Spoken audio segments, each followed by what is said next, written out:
Tu es une femme ambitieuse, indépendante, qui réussit professionnellement, mais dès qu'il s'agit d'amour, c'est le chaos intérieur. Tu oscilles entre un besoin intense de liberté et une profonde peur de l'intimité. Pourquoi est-ce que certaines femmes entrepreneurs ou des femmes indépendantes, elles se sabotent en amour alors qu'elles savent gérer leur business avec brio?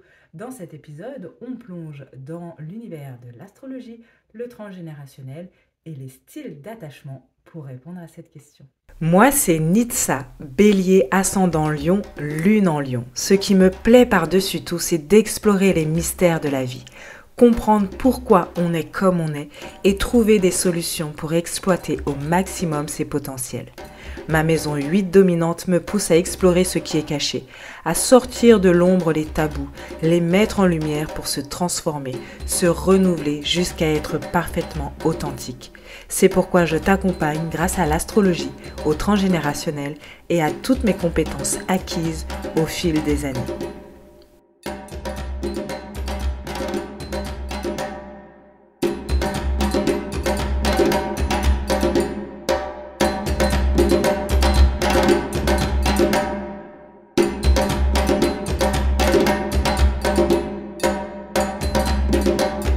Hello, je suis ravie de te retrouver pour ce nouvel épisode.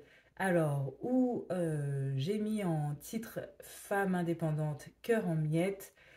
Si tu es un homme et que tu écoutes, ça peut être intéressant aussi. Si tu te sens comme un homme indépendant qui n'arrive pas en amour, ça peut être intéressant aussi d'écouter pour toi. Avant de commencer, je voulais juste faire une petite mise à jour sur mes offres actuelles parce que j'ai une toute nouvelle offre, un tout nouvel accompagnement ou un petit accompagnement express que j'appelle guidance intuitive et astrologique, où en fait je fais un mélange de tirage de cartes et d'analyse des transits, de tes transits planétaires du moment pour savoir comment est-ce que tu te sens actuellement, quelle est ton énergie, comment est-ce que tu peux l'utiliser au mieux. Si tu as une question précise et si tu as un domaine dans lequel tu vas avoir un peu plus d'éclaircissement, eh ben je peux le faire grâce à cette guidance générale, grâce au tirage de cartes et à l'analyse de tes transits astrologiques. Donc c'est quelque chose, tu as juste à prendre rendez-vous un peu à n'importe quel moment de la journée parce que c'est pas un rendez-vous en visio. Tu recevras du coup ma réponse par note vocale sur WhatsApp dans un délai de 24 heures. La note dure à peu près 15-20 minutes. Voilà, j'ai les premières personnes à qui je l'ai fait, j'ai dit que ça durait 10 minutes et en fait ça durait plus de 15 minutes. Et comme là je vais compléter davantage, dis-toi que tu me connais si tu es sur le podcast. Si je fais un podcast, c'est que j'aime bien parler. Donc voilà, c'est quelque chose d'un peu concret où je te dis comment tu te ressens, comment tu te sens actuellement, mais aussi comment est-ce que tu peux utiliser cette énergie, qu'est-ce qui peut plus ou moins se passer dans les jours à venir, les semaines à venir, et surtout dépasser encore une fois tes blocages, tes peurs et utiliser les opportunités et tes potentiels. Ok, j'arrête là. Et il y a aussi non, une guidance annuelle qui est la révolution solaire. Donc, si tu ne sais pas ce qu'est la révolution solaire, c'est au moment de ta naissance, au moment de ton anniversaire, parce que pas de ta naissance, au moment de ton anniversaire, c'est comme si on rentrait dans une nouvelle année astrologique pour toi, avec une nouvelle énergie, et on peut voir justement ce qui se passe, les grandes étapes de cette année. Par exemple, moi je suis née le 22 mars, du 22 mars 2025 au 21 mars 2026, quelles seront mes grandes énergies, ce sur quoi je vais me porter, comment est-ce que je peux dépasser, quels sont les défis qui vont se présenter à moi, comment je peux utiliser tout ça au mieux, parce que le but c'est pas te dire tu vas rencontrer l'homme de ta vie, tu vas déménager ou tu vas gagner 10 millions d'euros, on n'en sait rien, il y a le libre arbitre, je le rappelle, mais ça donne un peu ce sur quoi tu peux te focaliser, les blessures que tu peux mettre de côté, etc. Voilà, et que j'associe aussi au tirage de cartes sur un tirage de cartes beaucoup plus long. Donc là, c'est un rendez-vous en visio qui dure 1h30. Toutes les infos dans la description. J'arrête là, du coup, ma parenthèse. Et aujourd'hui, on va donc parler de ces personnes, les femmes, mais si tu es un homme, encore une fois, ça peut t'intéresser, les femmes indépendantes, les femmes qui ont l'habitude eh bien, de se débrouiller seul, que ce soit personnellement et surtout professionnellement, qui sont les independent gals, tu vois, qui sont voilà, autosuffisantes dans cette autonomie, mais c'est même pas une autonomie, c'est vraiment une vraie indépendance qui arrive, qui ont un succès dans certains domaines, mais pas en amour. Pourquoi? Pourquoi est-ce qu'il y a des gens comme ça qui sont capables de mener à bien des trucs, qui sont hyper courageux, qui réussissent pleinement dans plein de domaines, mais pas en amour? Eh bien, c'est la question à laquelle je vais essayer de répondre aujourd'hui, sous plusieurs angles, comme d'habitude, hein, tu me connais, je fais des ponts entre plein de trucs différents. Et donc, on va voir justement l'indépendance. Est-ce que c'est vraiment un truc à chercher déjà en introduction? Est-ce que c'est pas une forme de protection? Est-ce que c'est une vraie liberté ou est-ce que c'est pas une illusion de liberté? Parce que, eh bien, comme je le disais tout à l'heure, beaucoup de femmes indépendantes, elles ont construit leur succès sur l'autosuffisance. Elles ont appris à ne compter que sur elles-mêmes, mais en fait, souvent, c'est par nécessité et pas forcément par volonté. On le verra au fur et à mesure de l'épisode, mais selon l'enfance, selon la croyance familiale, selon ce qu'elles ont vécu dans leur vie, fait que, font que, eh bien, elles ont appris à compter sur elles-mêmes. Et derrière cette force apparente, ce courage, cette motivation, cette détermination, bah, il y a souvent, parfois, pas souvent, mais il y a parfois quand même un mécanisme de protection contre l'intimité.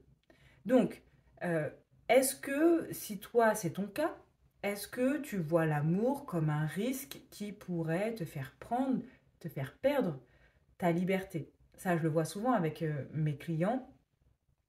C'est ce truc, je suis pas en couple, ouais, mais le couple, ça va m'empêcher d'être libre. Pas du tout. Est-ce que tu as peur de dépendre émotionnellement de quelqu'un aussi? Et on verra ça au fur et à mesure de l'épisode. Pourquoi? Est-ce que si c'est cette peur, d'où elle vient? Est-ce que tu as tendance à fuir quand il y a une relation qui devient trop sérieuse? En tout cas, la plupart du temps, pourquoi est-ce que j'ai mis femme indépendante cœur en miettes? C'est que finalement, certaines femmes indépendantes qui cherchent à éviter la dépendance, eh ben, elles finissent par attirer, malgré elles, des relations instables, avec des partenaires qui sont indisponibles, qui sont distants, qui sont vraiment dans la maltraitance, pas la vraie maltraitance, mais tu vois, il n'y a pas ce truc d'intimité émotionnelle, il n'y a pas d'investissement émotionnel. Et je suis sûre que si toi, tu te reconnais en tant que femme indépendante, au fond de toi, ça te pique et tu aurais aimé qu'il y ait plus d'investissement émotionnel de la part de l'autre en face de toi, de ton partenaire. Alors, si on regarde du coup du côté de l'astrologie, si tu as ton thème natal, eh bien, je te laisse regarder où se trouvent Jupiter et Uranus parce que c'est deux planètes qui peuvent te pousser à fuir l'amour stable, sécure, etc., selon l'emplacement de ces planètes. Donc par exemple, Jupiter, je rappelle, c'est la planète de l'expansion, mais c'est aussi la quête de liberté, d'opportunités infinies. Et quand Jupiter est dominant dans un thème natal, donc notamment en maison 7, la maison des relations, ou qui touche Vénus, c'est-à-dire qui a un carré, une opposition ou une conjonction aussi, donc Vénus qui est entre autres la planète de l'amour, j'en ai déjà parlé plusieurs fois mais ce n'est pas que ça, et bien Jupiter peut créer une difficulté à s'ancrer dans une relation. Donc les effets possibles, eh ben, besoin constant de nouveautés, d'excitation, il y a une peur de l'ennui, de la routine dans le couple, il y a une attirance aussi pour des partenaires dits exotiques, plutôt étrangers, qui sont loin, qui semblent hors du commun, qui semblent tellement différents, etc. Et bah, ça peut donner aussi une tendance à vouloir tout expérimenter, mais sans jamais réellement s'engager. Donc ça, c'est plutôt une fuite de l'engagement. Quand on regarde Uranus, bah, c'est aussi une planète très libre, c'est la rébellion, l'individualisme, le refus des normes.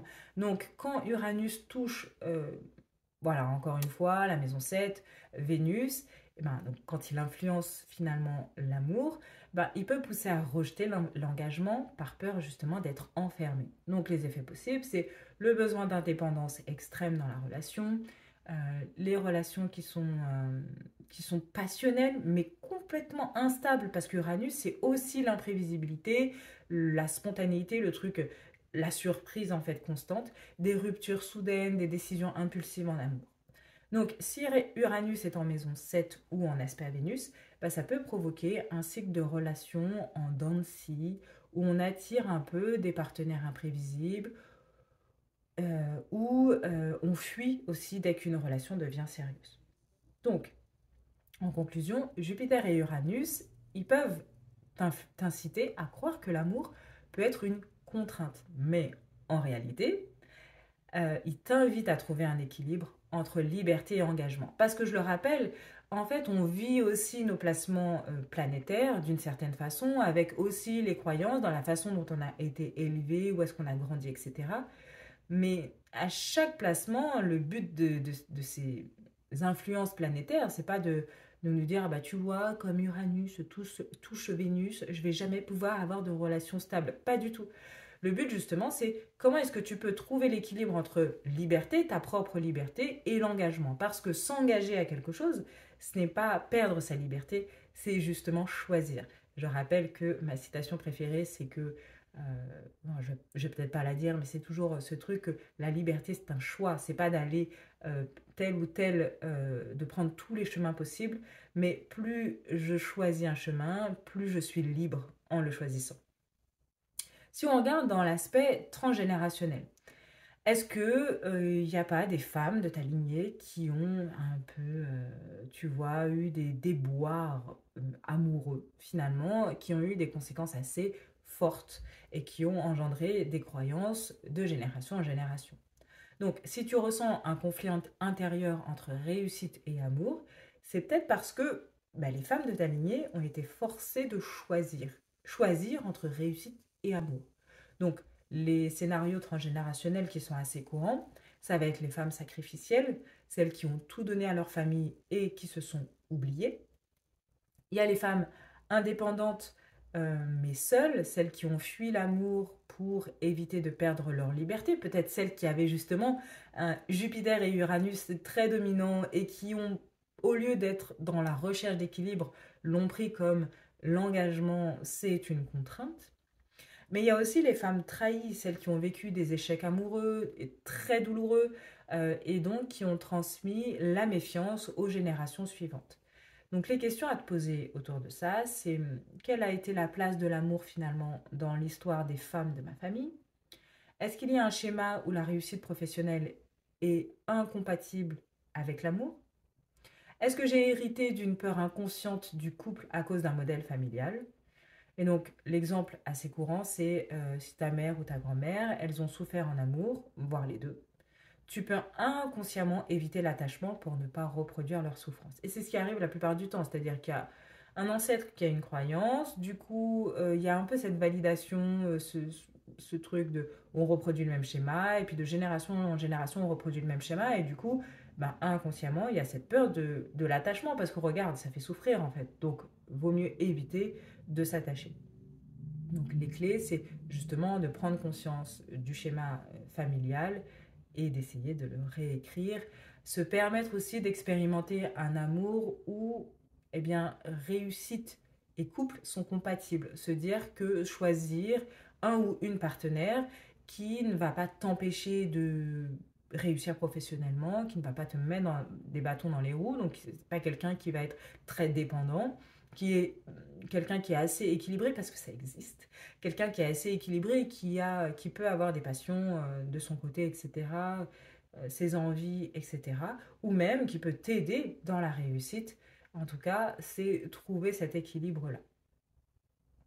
Ensuite, il y a les styles d'attachement. J'en avais parlé déjà, donc la façon dont tu as été élevé, la façon dont tes parents finalement ont répondu à tes besoins dans ton enfance, ça crée quelque chose. Et donc, eh ben, l'indépendance, des fois, ça masque une peur de l'abandon qui est liée finalement à l'enfance.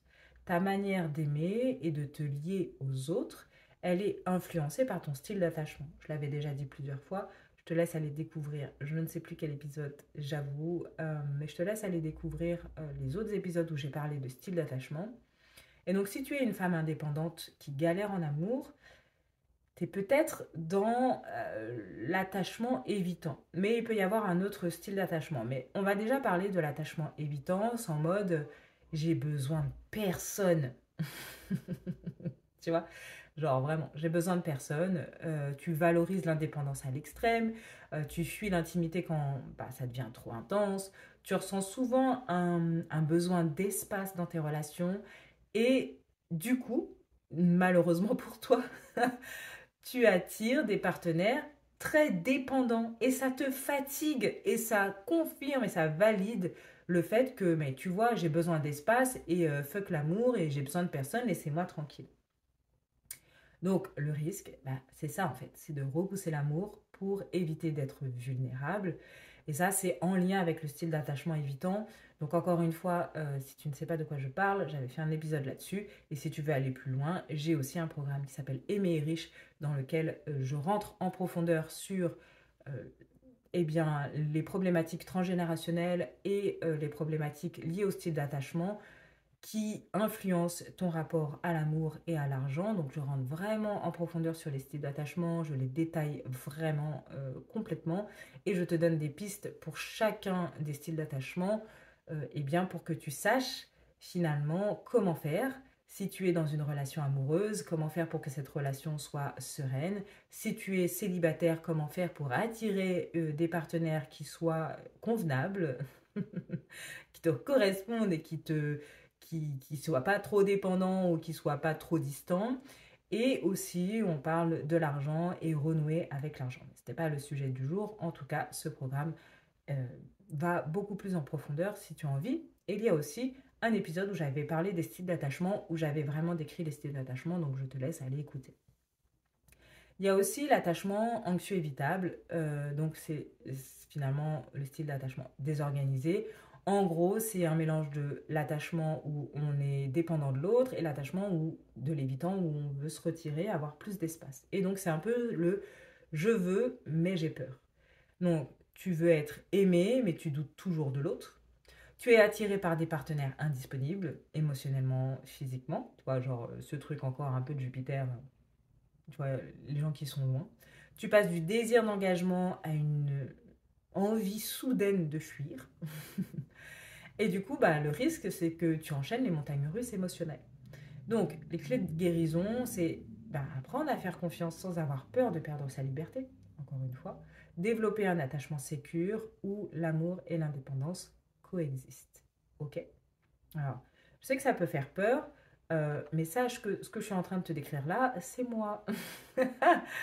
Voilà. Moi, en fait, à chaque fois que tu entends des problématiques, en général, j'ai tous les archétypes, tous les stéréotypes astrologiques euh, dont je parle, ils sont sur ma carte du ciel. Les styles d'attachement insécure, c'est moi. Donc, tout ça pour te dire qu'à un moment donné, on arrive à sortir de ça. On arrive à avoir des choses beaucoup plus sereines, que ce soit en amour, en argent, dans la vie professionnellement, dans le domaine amoureux, familial, etc. Tout est possible, ok? Si j'ai réussi, tu réussiras également. Donc j'espère que quand tu m'écoutes, quand tu écoutes en fait mon podcast, tu es pas là en train de te dire oh là là, d'être dans le défaitisme, le fatalisme, etc.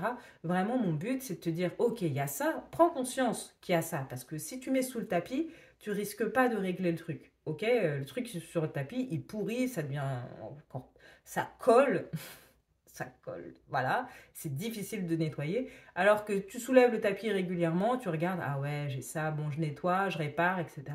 C'est beaucoup plus facile. Ok, et c'est pour te donner de l'espoir que, en fait, tu peux changer ça. Ok, c'est pas pour te dire, bah, tant pis pour toi.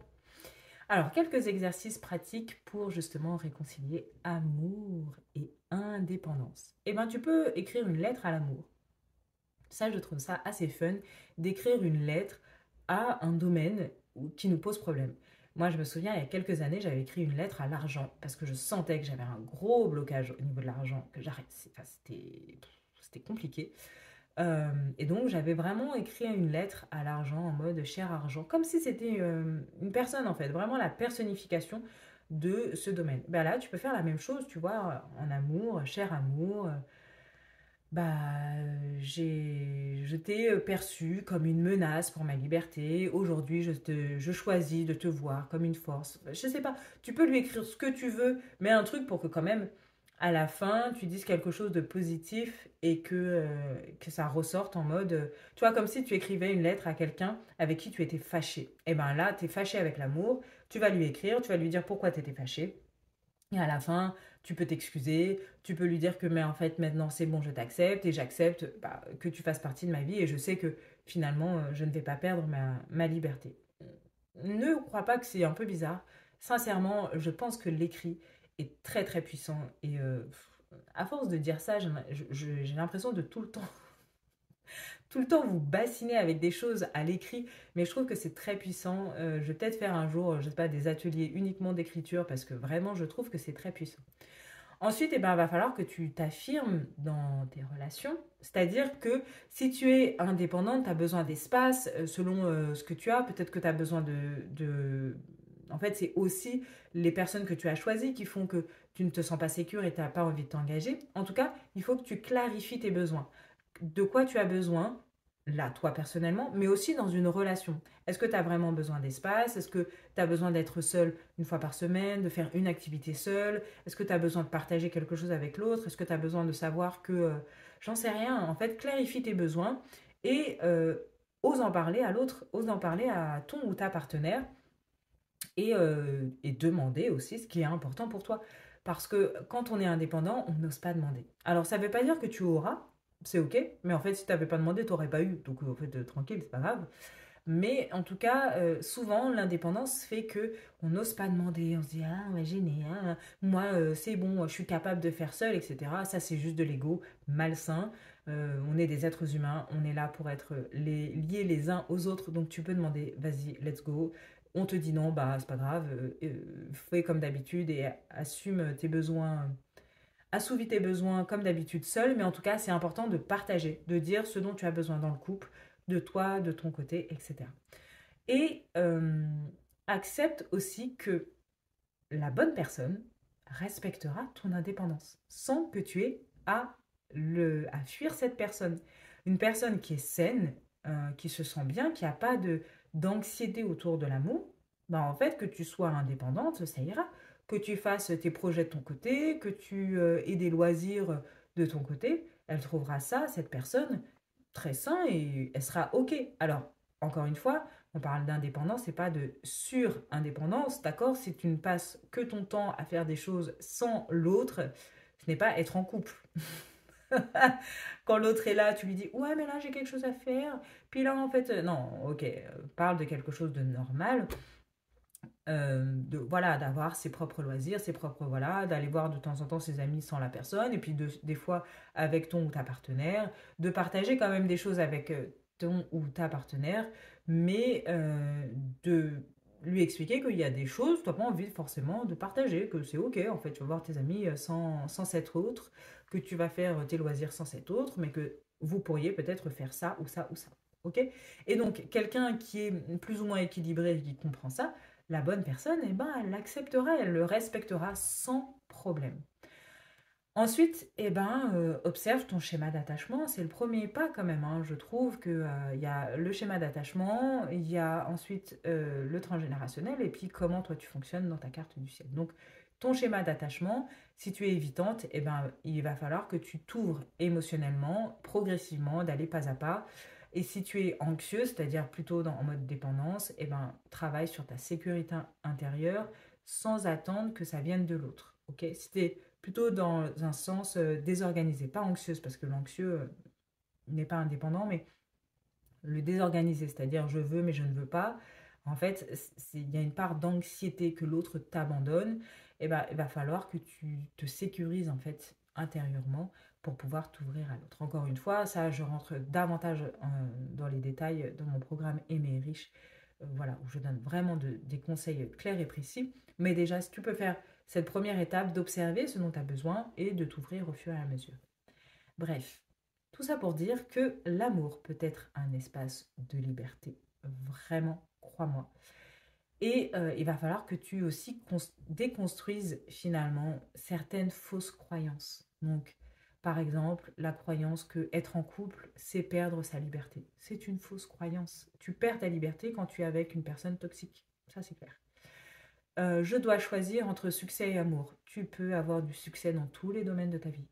Crois-moi, tu peux avoir du succès dans tous les domaines de ta vie et c'est OK.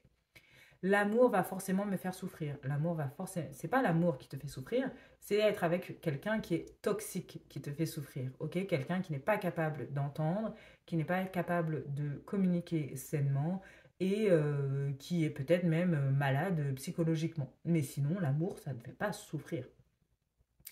En fait, une relation saine ne t'enferme pas, elle te grandit, elle t'expanse, tu vois, un peu. Le bon partenaire ne limitera jamais ton ambition. Au contraire, il va la nourrir.